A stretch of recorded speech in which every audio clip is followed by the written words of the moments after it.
Welcome back to the Nikki Clarke Radio Show on We Are Hotline, and we have another amazing person on the line. The show is about conversations that matter, transforming lives one story at a time.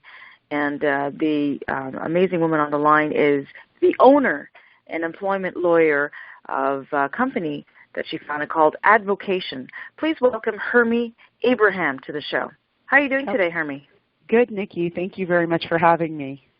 Oh, it's my pleasure. Thank you so much for the time that you can spend with us today. I know you're very busy.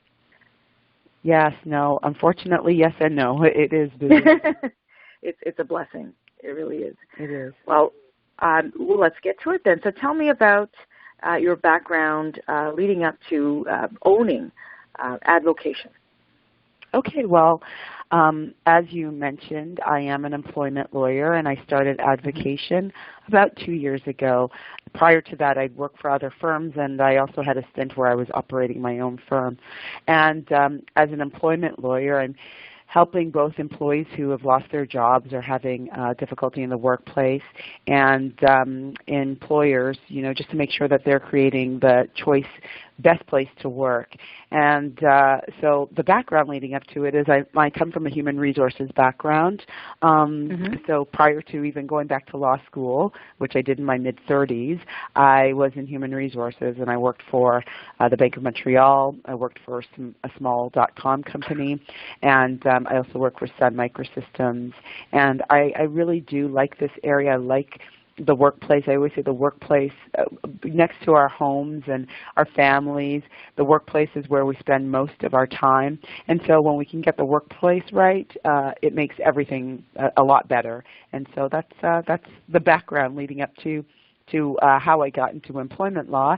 And in owning my own practice, I love being a business owner. I love being able to work in a way that's meaningful and, sort of moves me towards my purpose, which is, helping more people in a meaningful way. And so the moving from being a lawyer to a business owner was a natural progression for me. Okay. Now, can you describe a little bit of what employment law entails? Yeah, well, with employment law, it's a sort of a nebulous title because it includes so much.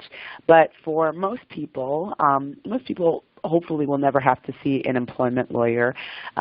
Hopefully they'll have a smooth sort of transition through the professional career and never have any bumps in the road that will, require them to seek out assistance. But for those people who do, employment lawyers help on an individual side. They help you with your workplace rights. So if you're experiencing harassment, bullying in the workplace, if you have questions about what your employer can and cannot do, whether it's changes to the way you're working or, how they're paying you, or if it's in situations where you've lost your job, or you're, maybe you're on a leave and you're not exactly sure, maybe it's mat leave or sick leave, and you're not sure what your rights are, that's when you would probably reach out to an employment lawyer. There's lots of resources out on the web, of course, and you can always sort of make yourself apprised to, figure out what's going on. But speaking with an employment lawyer allows you to understand your situation and be able to go through and navigate the legal landmines that might, pop up here and there, or just even know, what you're doing, because oftentimes people are acting in ways without even realizing that, they're creating or, they're accepting legal obligations.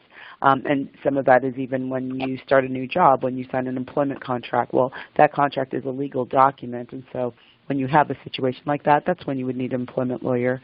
If you're a business owner or a manager, the times you normally deal with an employment lawyer is if maybe you're dealing with a workplace issue such as harassment or discrimination. So there's a complaint that's being made to you. You need to formally investigate it. You have legal obligations to formally investigate it. So that would be a situation where you might reach out to an employment lawyer for assistance just to understand what you need to do so you're not going to be held legally liable by any of the ministries.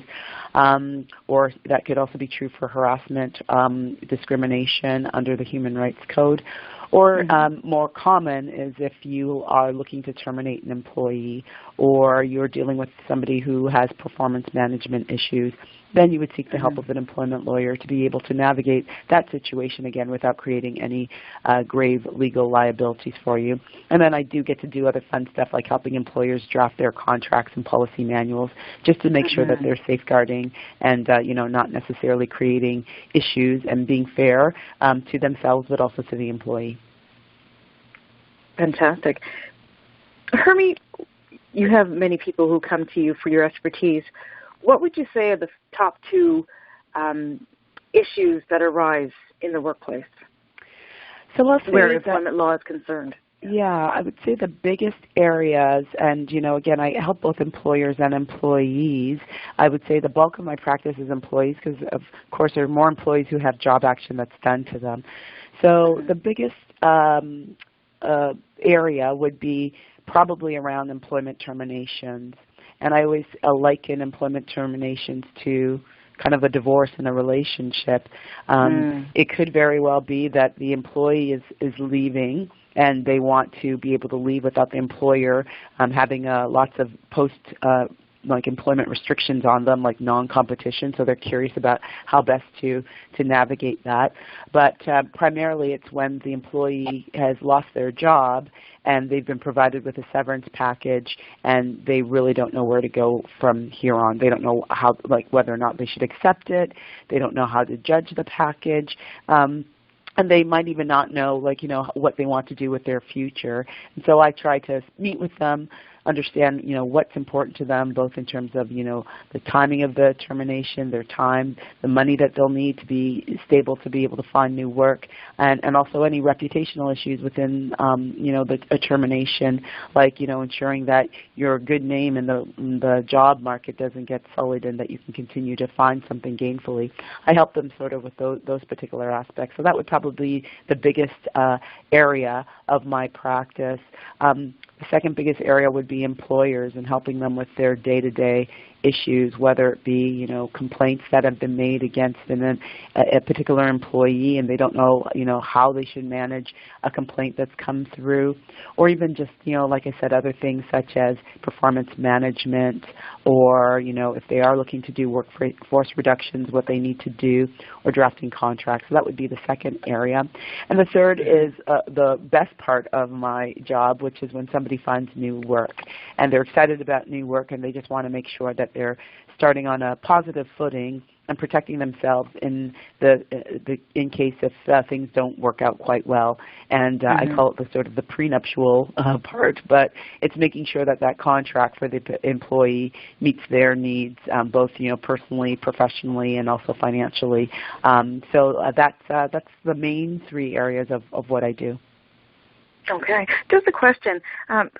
In the realm of employment, do you also assist entrepreneurs in terms of understanding their rights or their boundaries in self-employment and contracts and okay.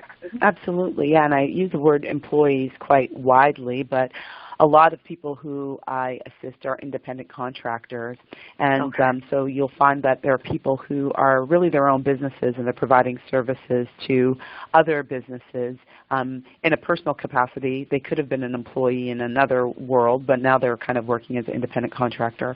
And some of the biggest issues there are contracts, just making sure that the contracts protect the person, because oftentimes as an independent contractor, you're giving up a lot of your rights as an employer, a lot of the recognized rights that the law sees for employees.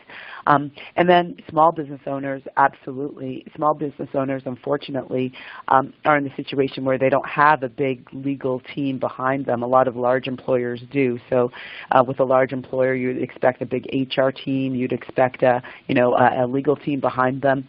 So it's easier for them to be able to make decisions and not worry about any kind of liability they might be creating. But with small employers, oftentimes they're doing work that is, or they're in a business that is their specialty. They'll have to hire people, and maybe people management and understanding, how to the employment laws that impact isn't necessarily their specialty. And so I provide lots of advice to small business owners to kind of let them know of what they should be doing before they actually take action, just to be able to minimize issues. Okay. Amazing. Now, Hermie, how many times do people find themselves in situations where they may be in a position where they're in court or possibly being sued. Does it happen to everyone one time, one go around in life? You know, I don't think so, and we're lucky, you know, living in Canada that we don't have as much of a litigious culture that it's likely that you'll see yourself in court. You might definitely hire a lawyer during the course of your lifetime, and most likely an employment lawyer, but not necessarily in court. And I would say that 90% of any type of legal action is resolved in ways other than you know, in front of a judge by a third party. So even in my particular practice, I don't often go to court. We do if it's necessary, and we know that you know, the person is willing, and that's a step that they want to take to be able to ensure their rights, whether it's employer or an employee.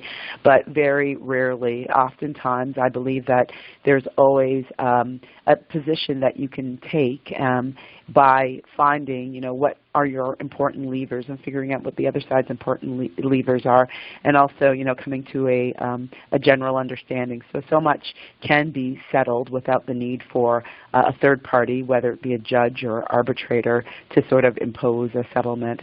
So I would say that people wouldn't go through having to deal with a court process. They might deal with having to go through, or you know, being called, having to call a lawyer, but not necessarily, you know, having to be sued or having to sue. Okay. How has your life been transformed, Hermie, by pursuing this passion work? Yeah, you know, I have to say that it really has allowed me to live my purpose. I love this area of work. I can't imagine doing anything else. When I first kind of went back to, left being a human resources professional and went to law school and then started my legal career, there's a period called articling, and during articling, you're, depending on where you work, you can see many different things. And I worked at one of the large Bay Street firms, and I had the opportunity of being able to see lots of different things.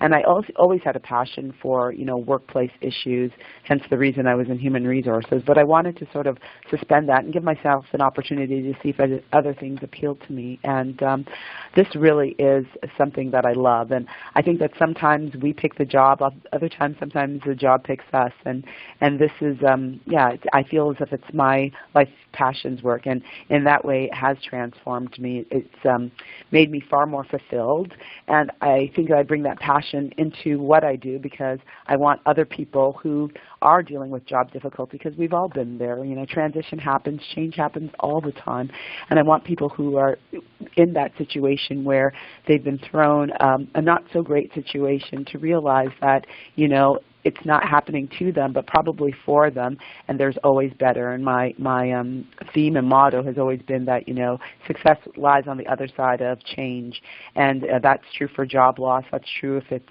a workplace that's making changes to their operation. So yeah, it has transformed me because I do get to live my passion every day. Fantastic. And how many people can say that, really? So it's a blessing. Yeah. And Hermie, I really appreciate all the things you do in the community. It really warms my heart, and really appreciate the message that you have to, you know, just take that leap of faith and to go for it. So tell us, how can we connect with you? How can we know more about ADVOCATION and who you are? Great. Well, thank you so much for this opportunity. And if you want to connect with me, you can find me on LinkedIn through my name, Hermie Abraham. I also have a Facebook page for my employment law firm under ADVOCATION. And I'm located in Toronto, but I serve people throughout the GTA in Ontario. You can reach me at 647-727-8836. or at www.advocation.ca, and advocation is spelled ADVOCATION.ca. Fantastic. And I just want to say that Hermie Abraham is one of our sponsors for the show, and I want to thank you, Hermie, for doing that and helping us to even enhance our platform to transform people through the stories that people share, and it's really a wonderful thing that you're doing, so I appreciate it. So if you just tuned in right now to the Nikki Clarke Radio Show, you've been listening to owner of ADVOCATION and employment lawyer Hermie Abraham. If you missed the earlier part, you don't have to worry. We're going to be replaying the interview throughout the week, Monday to Friday from 11 a.m. to noon. Hermie, thank you very much. Have a blessed day, and I look forward to having you live on the stage with me in front of a live audience, the Nikki Clarke taping in Toronto. Thank you, Nikki, and thank you for all that you do as well. I think that the fact that you are inspiring people to live their best life and be their best version is also very inspiring, and I think has lots of synergies with what I try to do. Fantastic. Well, that's what we're here for. We're here to pursue our passion and to uplift. Perfect. Hermie Abraham, thank you very much for your time. Have a blessed day, and I look forward to speaking with you soon. Same to you. Thank you. You're welcome. Bye-bye now.